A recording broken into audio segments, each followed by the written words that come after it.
মাগি, এই শব্দটি শুনতে আমাদের কাছে ভীষণ খারাপ, কিন্তু আসলে কি শব্দটি খারাপ? অর্থাৎ মাগি শব্দটির অর্থ কি ছিল, বা এমন শুনলে আমাদের কি মনে আসে? বঙ্কিম বা রবীন্দ্রনাথ তাদের সাহিত্যে ব্যবহার করেছেন মাগ, মাগি, অর্থাৎ সম্মানিত নর নারী।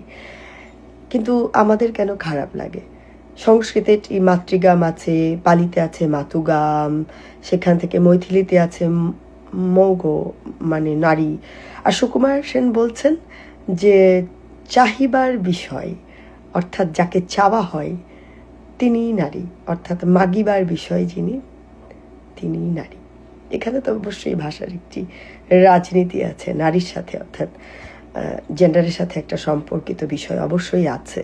কিন্তু আমরা যখন ব্যবহার করি তখন নারীকে খারাপ নারী হিসেবে গালাগালির অর্থে ব্যবহার করি, তা তো ছিল না।